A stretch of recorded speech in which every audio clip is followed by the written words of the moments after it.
The Audacious Life of Stanley Clifford Weyman.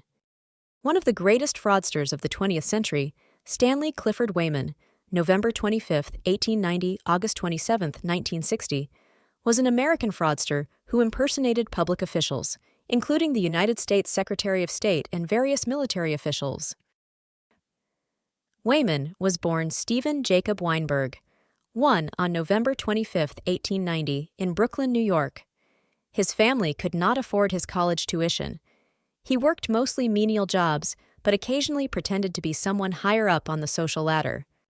In addition to impersonating naval and military officials, journalists, and the real U.S. Secretary of State, he also orchestrated a meeting between an Afghan princess and U.S. President Warren Harding. In 1921, Afghanistan and Britain were negotiating a peace treaty, and Princess Fatima of Afghanistan was visiting the U.S. However, the U.S. government would not acknowledge his official presence. So what did Weyman do? Posing as a State Department liaison officer, he visited Princess Fatima and promised to arrange a meeting between her and President Harding. All he asked was for the State Department to give him $10,000. But here, where most scammers would take the money and run, Weyman kept his word.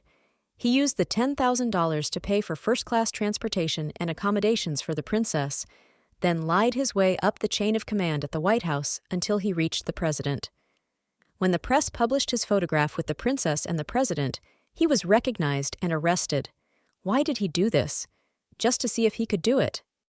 In 1954, Weyman tried to get a $5,000 home improvement loan for a non-existent house.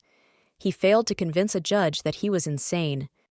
In August 1960, Weyman was fatally shot while trying to stop a robbery at a hotel where he worked as a night watchman in New York City. The detective who led the investigation said, "I had known about the man's record for years. He had done many things in his life, but this time he did something brave." Unlike most crooks, Weyman wasn't in it for the money. He wanted the adventure, famously saying, "A man's life is a dull thing. I've lived many lives. I'm never bored." This was the story of Stanley Clifford Weyman. Share your thoughts in the comments, and don't forget to subscribe to Crazy History for more fascinating tales.